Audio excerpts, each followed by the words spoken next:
Moi, je vais pas lire de la bande dessinée, même si je suis auteur de bande dessinée.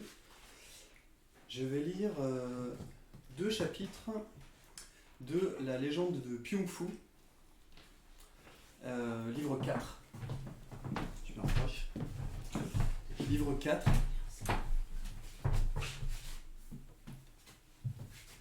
Voilà. qui s'appelle Les forges du Bling Bang, par Benoît Zac, aux éditions Benoît Jacques Books.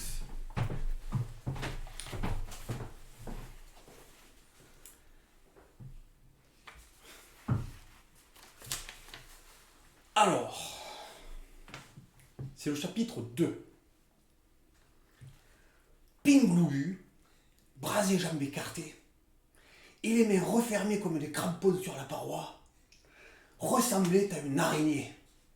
Dans cette posture, sa précieuse canne de buis, coincée entre son dos et sa ceinture de soie, lui était inaccessible. En d'autres circonstances, les étonnantes ressources de sa canne se seraient avérées très utiles. Le vieux sage aurait pu, par exemple, s'en servir comme grappin, et permettre à nos héros de se hisser sans peine jusqu'au sommet. Cette façon inhabituelle d'utiliser un bâton étonnera peut-être et demanderait bien sûr, pour être convaincante, un développement plus ample. Mais ceci impliquerait de longues explications qui pourraient se voir taxées de énièmes digressions, une manie dont l'auteur a promis de se défaire.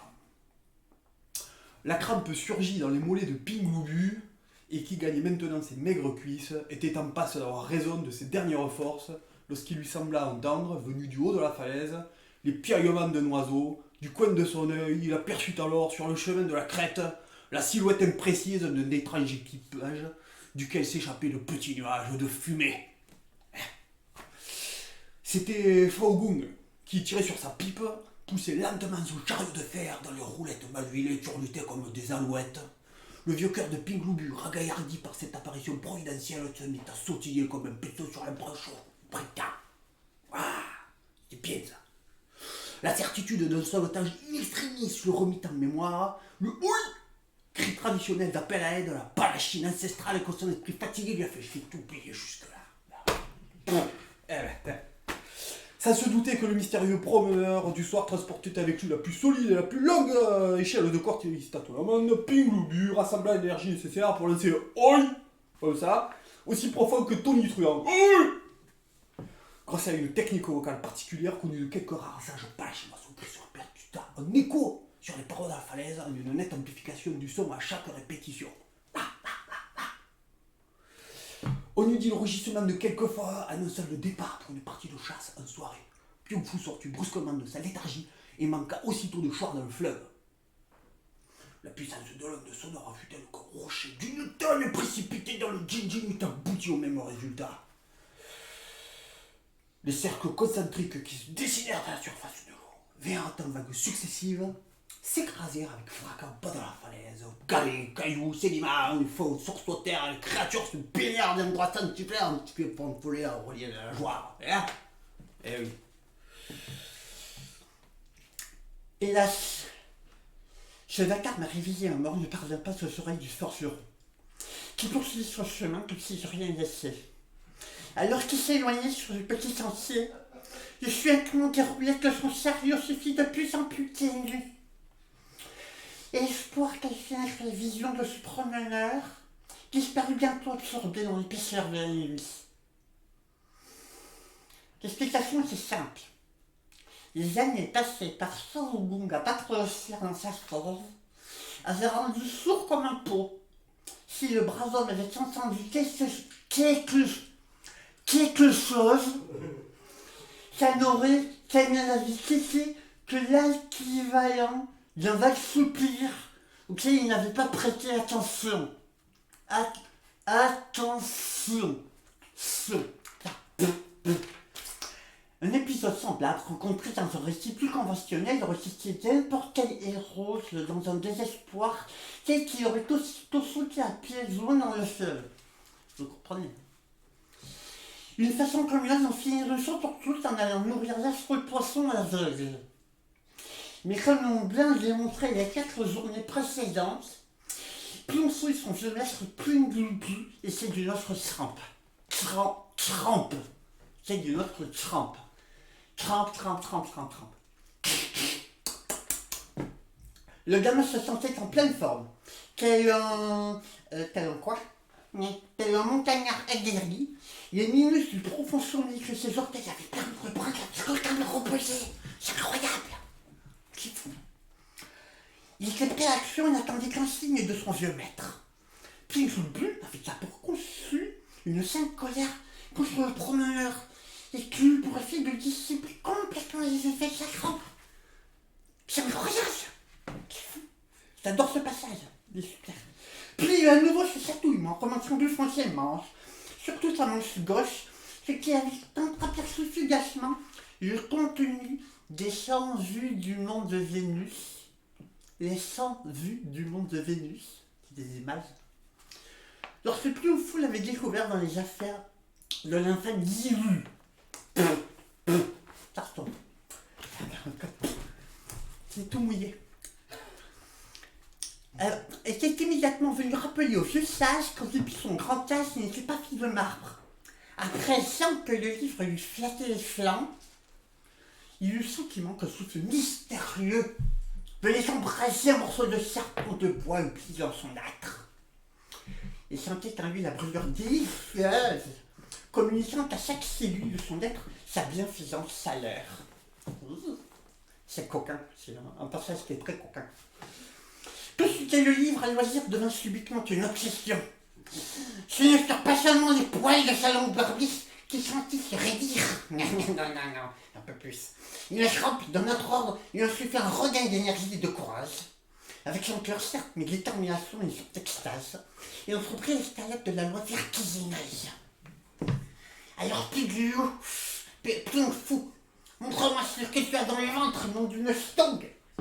Et enseigne-t-il à son apprenti que ce langage un peu vert de la part de son vénérable maître étonna.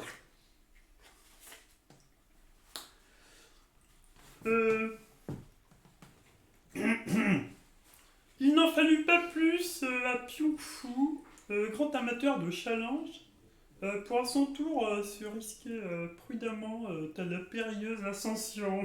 Et donc, confiant en ses prodigieux instincts, il se servait de son pinceau, auquel il avait donné cette fois l'aspect d'un piolet. Aux endroits qui n'offraient aucune prise, il tentait de creuser la roche et de pratiquer des encoches où mettre la main ou le pied. Mais bon, la paroi calcaire s'effritait à chacun de ses coups, une pluie de gravillons et de pierrailles lui dégringolait sur le crâne et s'accumulait sur le dessus de son grand sac, alourdissant sa charge. Ouais. Son pinceau, tout merveilleux qui fut, se révélait cette fois parfaitement inadéquate. Bon, c'était désespérant.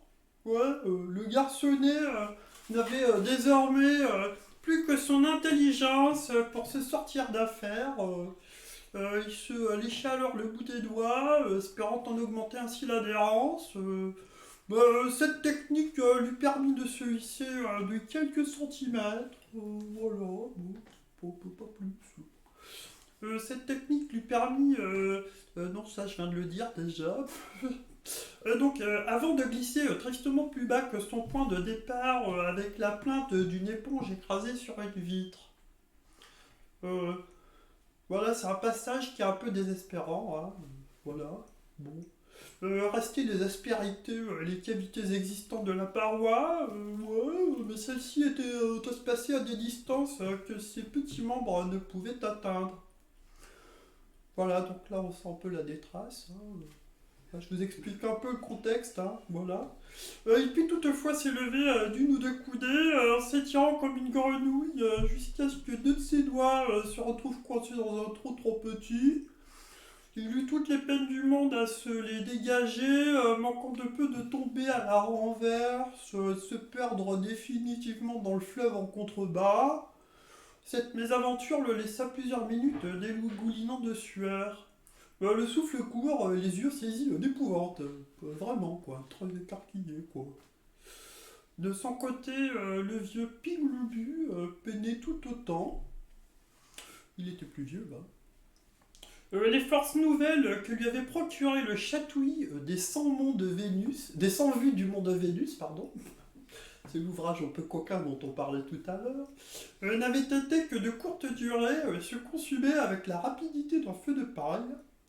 Du fond de ses bronches remontait un inquiétant sifflement qui en disait long sur le terrible état de fatigue du vieil homme. Bon voilà, il avançait une main vers une prise possible, puis se ravisait, ramenait la main dans sa position initiale et tentait une poussée sur ses jambes. En réalité, cette suite de mouvements inutiles se résumait en un pathétique sur place. Voilà, montait, il descendait, tout ça, bon ouais. Bien que le moment fut mal choisi, le vieil homme se morfondait.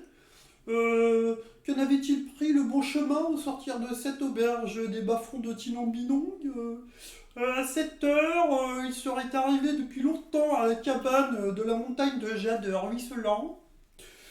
Après une randonnée charmante à l'ombre d'une végétation luxuriante, durant laquelle il aurait dispensé d'une voix douce et bienveilleuse ses leçons à un Pyong-Fu enthousiaste et attentif.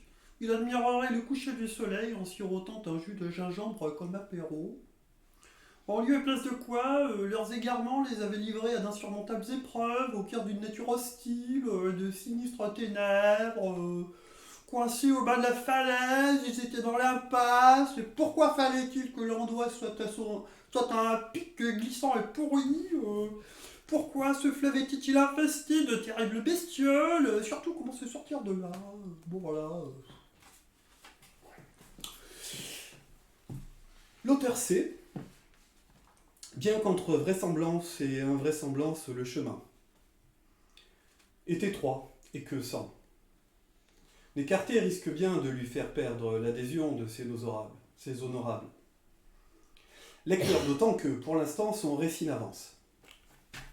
Pas beaucoup pour se sauver, il faudra bien que Pyong-Fu et Pinglubu atteignent le sommet de cette satanée falaise. Seul un miracle peut maintenant leur permettre d'accomplir cet exploit, plus soucieux que jamais de conserver sa crédibilité, l'auteur opte. Donc pour le miracle. Fin du premier chapitre. Un petit résumé dans le deuxième chapitre, donc vous l'aurez compris, nos héros sont coincés en bas de la falaise, ils essaient de monter et pendant ce moment-là, une dame passe et arrive à les faire remonter. Donc la suite. Alors qu'ils marchaient sans trop voir où leur pas les conduisait, Pinglubu à la fois ému et étrangement apaisé rompit. Timidement le silence, je tiens à vous assurer, Dame Dang, que tout ce que mon jeune apprenti vous a raconté tout à l'heure est la vérité la pure et stricte. Vérité, j'ai aussi un pinceau magique poursuivi aussitôt. Pyong-Fu lui a donc ne répondit pas, mais ne put réprimer. Un gloussement, elle pensait qu'elle venait de sauver deux phénomènes, un vieil homme qui n'avait sans doute plus toute sa tête, et un petit garçon manifestement. Affabulateur, mais cet improbable duo l'amusait. Follement, et cela. Lui suffisait, il faisait trop noir pour qu'elle puisse. Voir le pinceau, quel Pyong. Fu venait de donner l'aspect d'un bouquet de fleurs qu'il agitait. Fièrement. Depuis un moment, le chemin s'était éloigné des abords du fleuve pour s'enfoncer dans une plaine obscure aussi plate qu'une dalle, de marbre dans un palais impérial çà et là endeviné dans l'obscurité, les formes rabougries de quelques rares arbustes, ou bosquets d'épineux Pinglubu sentait. Sous les doigts la douceur merveilleuse du bras nu de la tricoteuse de cette chair, frémissante de vie délicate comme due, velours et chaude, du pain semblait répondre secrètement à la présence des sans-vues, du mont de Vénus perdu au fond. De sa manche gauche, le vieil homme se sentait. Transporté par l'enivrante volupté de l'instant, toute vieille carcasse était parcourue. D'un étrange frisson, et cependant, il ne ressentait. Plus la moindre fatigue, il se figurait flotter à quelques centimètres au-dessus du sol comme une libellule. Survolant un étang, les pointillés posés sur le bout de sa canne sur le sentier était la seule trace qu'il laissait derrière lui où Odang reprit. La parole! En tout cas, vous avez de la chance que mon mari ne vous ait pas entendu. Appelez à l'aide! Il vous aurait lancé son échelle de corde! Il faut toujours qu'il l'emporte avec lui lors de sa promenade. Du soir, une échelle de corde, mais c'eût été idéal, bien plus commode que de se hisser. À l'aide d'une écharpe, fut-elle aussi parfumée que les vôtres, malheur à qui prend l'échelle. Deux cordes de mon mari sur la tête, noble vieillard. Je vous prie de me croire, lui Odang avait répliqué du tac au tac. D'un ton un peu sec et vaguement sinistre, Pingloubu comprit qu'il s'agissait d'un sujet qu'il valait mieux. Ne pas chercher à approfondir davantage. D'ailleurs, leur déambulation nocturne arrivait à son terme à une centaine de pas devant eux, lui disait une faible lumière. Ils arrivaient enfin à la maison de la tricoteuse et du forgeron.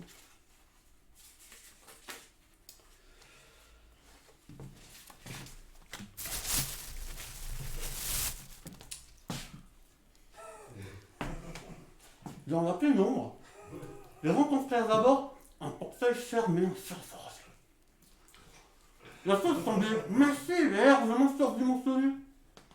Par rapport au modeste baraquement de feuilles, qui vit tout bête en arbre chinois dans l'arrière-plan. Odang, non, Odang sortit donc une grande clé de son cortège et on conduisit dans la serrure. Le garde de bâtard se pas en grinçant. Et Pingloubu, à regret, il a fait le bras de la tricoteuse tout comme tout fou, abandonner le pan de sa jupe. Sage précaution.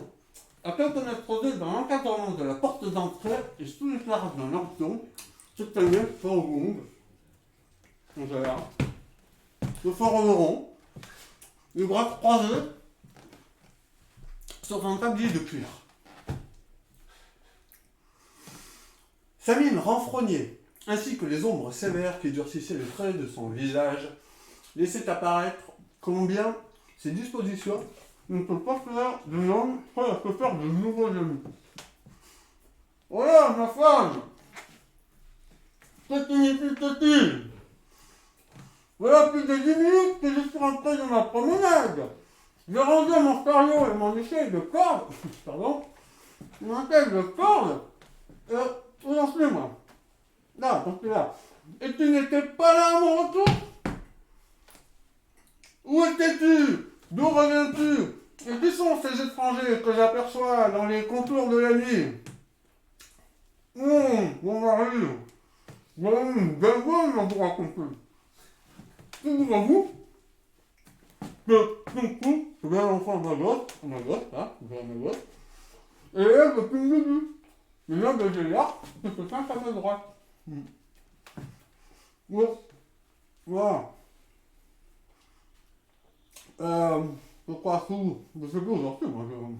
Je les ai recueillis alors qu'ils étaient coincés tout en bas de la falaise, pardon, et sur le point de s'abîmer dans les djinns.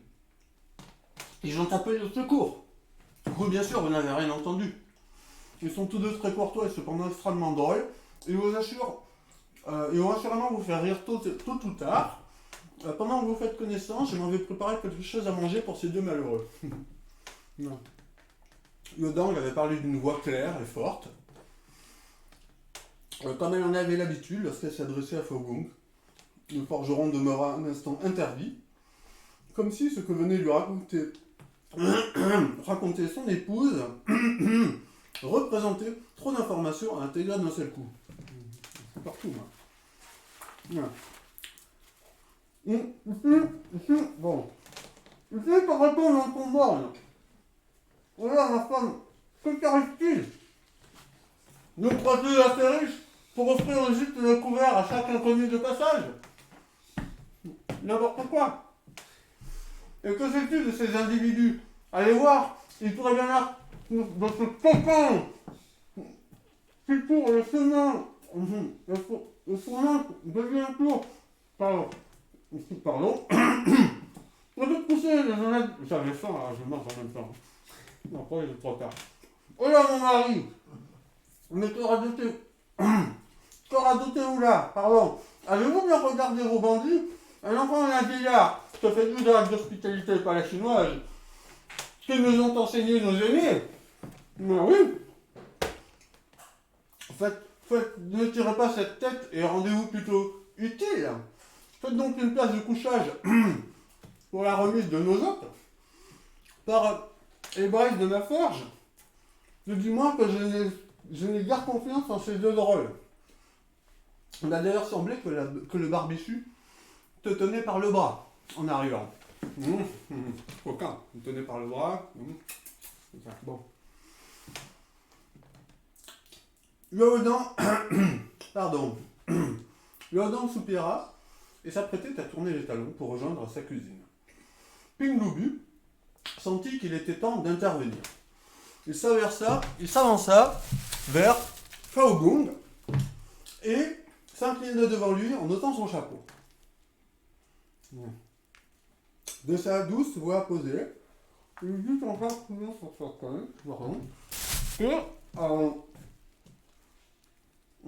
Vénérable forgeron, c'est ça que c'est. Vénérable forgeron, je ne dois en rien craindre notre présence.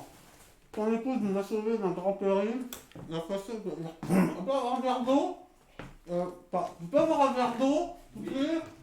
J'arrive plus à parler. Merci. Bah moi j'avais faim. Faites donc une place de couchage dans la remise pour nos... Non, ça j'ai déjà dit.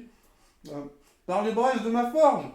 Je dis moi que je n'ai guère confiance en ces deux drôles. Il a d'ailleurs semblé que le barbichu te tenait... J'ai déjà dit ça. Non, pas du tout. Vénérable forgeron, tu ne dois en rien craindre notre présence, encore une fois. Ton épouse nous a sauvés d'un grand péril, la fâcheuse posture dans laquelle elle nous a trouvés nous promettait une fin atroce. Sans son intervention providentielle, nous serions à cette heure en décomposition dans l'appareil digestif d'un de ces monstres qui nagent dans le fleuve. Après nous avoir hissés au haut de la falaise, on a fait du bien manger. Elle m'a offert le secours de son bras, merci beaucoup, que pour soutenir mais pas chanceux. Elle nous a proposé de quoi nous reposer pour une nuit. Pyung Fu, mon jeune disciple et moi-même avons accepté avec joie, tout moulu de fatigue, que... Mais rassure-toi, nous ne faisons que passer, nous sommes en route vers la montagne, déjà ruisselant, par le plus court chemin. Là-bas se trouve mon homme cabane de bambou. Je dois transmettre mon savoir séculaire à mon élève. Demain, dès la première heure de l'aube, nous serons partis, avant même que tu ne sois levé. Tu n'auras pas à nous supporter davantage. Quoi, que dit-il? Je ne comprends rien à ce que ce grand escogriffe marmonne dans sa barbiche. Et quand il parle, on ne comprend pas. Donc,